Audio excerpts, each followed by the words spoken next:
আমি কি করে খাবো? আমার দোকান রেখে কি করে খাবো?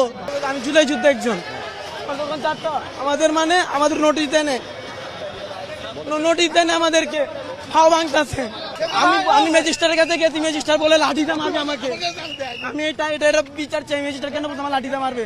আমি বলছি একজন জুলাই যুদ্ধ আমার ভাঙা দিচ্ছে, এটা আমার কোনো এখন আমার কে চালাইবে? এটা কে আমরা দেখবে? এটা দেখাশোনা কে করবো? ভাই এখানে আমাদের অনেক ফ্যামিলি ছিল, আমরা আর্থিক অবস্থা ভাই আমাদের কোনো নোটিশও দেওয়া হয়নি। বইলে কি হইব? ভাঙা দিচ্ছে আর কি, ভাঙা তো কোনো লাভ হইব না বাবা, বুঝছেন? এটা তো আমার নিজে ছিল, এটা আমি তো কোনো দখলে ছিলাম না, এটা তো আমার নিজে ছিল, বুঝছেন? আমার ভাঙা দিচ্ছে, এটা আমার কোনো এখন আমার কে চালাইবে? এটা কে আমরা দেখবে? এটা দেখাশোনা কে করবো? এটা আমি প্রায় 20-30 বছর থেকে আমি ছিলাম। এটা আমার নিজে সরকারি জমিন ছিল, আমি নিজে বানিয়েছিলাম। এটা তো সরকারি সব জমিন ছিল, নিজে বানিয়েছিলাম। বানাইতে বানায় খাইতেছে, তো এগুলা মানুষ আমরা বানাইছি, তো ভাঙা দিচ্ছে, তো এটা কয়ে লাভ আছে?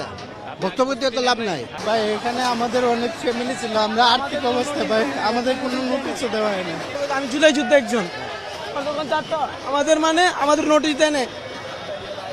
নোটিশ দেনে আমাদেরকে ফাও ভাঙতেছে। এটা নোটিশ দেওয়া হইতো তাহলে আমরা ভাঙতে দিতাম, কোনো নোটিশ দেওয়া হয় নাই।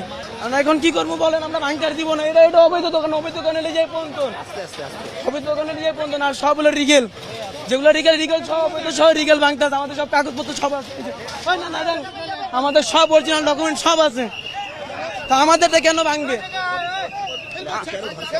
আমি ম্যাজিস্ট্রেটের কাছে গেছি, ম্যাজিস্ট্রেট বলে লাঠিতে মারবে আমাকে। আমি এটা বিচার চাই, ম্যাজিস্ট্রেট কেন বলছে আমার লাঠিতে মারবে? আমি বলছি একজন জুলাই যুদ্ধ আমি আমি আমি আমার এখন এই চোখ বাদ, পুরো চোখ বাদ আমার। এটা আমি কি করে খাবো? আমার দোকান রেখে কি করে খাবো? আমি একজন, আমার কালকে যেতে পরীক্ষা, আমি পরীক্ষা না, আমি রাত বই রাখবে আসছি আমার দোকান দেখতে, আমার কালকে যেতে পরীক্ষা। আমার তো অবৈধ দোকান নাই, আমারটা ভাঙবে। অবৈধ দোকান ওগুলো আমলি ক্ষমতা থাকতে দখল করছে।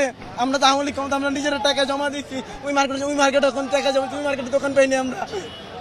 আজকে 30-25 বছর ধরে দোকানে মার্কেটে দোকান পাইতেছি না আমরা এই দোকানে আমাদের নিজস্ব কাগজ আছে, আমাদের কোনো অবৈধ না। যাদের অবৈধ আছে না আমাদেরকেও ভাঙতে হবে।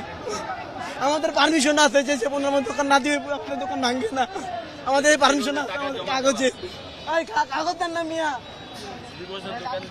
আমাদের সব পারমিশন সব আছে। আমি না বই আইছি, আমার দোকান ভাঙতে হবে, আমি কি করে খাবো?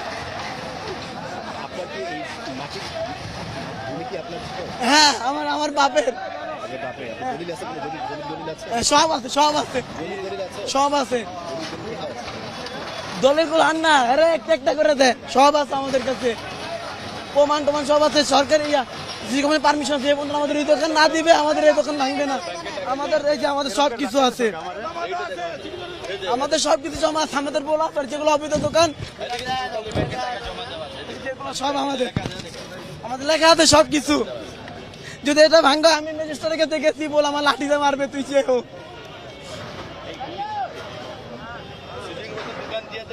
আমার বলছে তোমাদের দোকান দিবে, আমরা টাকা দিয়ে কিনছি, আমাদের দোকান দিবে, দোকান দিলে আমাদেরকে ভাঙবে, আগে ভাঙতে পারবে না বললে দিতে পারমিশন আছে, যে road permission, city corporation permission আছে, সব পারমিশন আছে, টাকাও জমা নিছে। বারবার ভাঙবো আবার জোরাইবো, জোরাইতে না পারে, সেই জন্য সরকারের পদক্ষেপ নেওয়া দরকার আছে জোরালো ভাবে। কারণ এগুলো বারবার উঠবো, একবার ভাঙবো আবার জড়াইবো, এটি করতে দেওয়া যাবে না। কারণ সরকার এটার এই যে ফুটপাথগুলো অনেকে এই রোডে যাতায়াতই করতে পারে না রাত্রে, সন্ধ্যার পর থেকে এত অবস্থা খারাপ হয়। কারণ আমরা চাই একদম পরিষ্কার থাকুক, মানুষ রোডঘাটে চলাফেরার জন্য, রাস্তা কিসের জন্য? রোডঘাট যাতায়াতের জন্য, রিক্সা যাতায়াতের জন্য, গাড়ি যাতায়াতের জন্য। এখন যদি আমি ফুটপাথ বসাই যদি এই ব্যবসা করি, তাহলে তো হবে না। কারণ ফুটপাথ করলে চাঁদাবাজি হবে, কারণ এটা একজনের পক্ষে হয়ে যাবেই। কারণ আমরা সাধারণ পাবলিক কিছু বলতে পারবো না, কারণ উল্টা কইতে গেলে আমরা মার খাবো। এই যে আমি কইতেছি, এটাই দেখা যায় এফেক্ট করবে।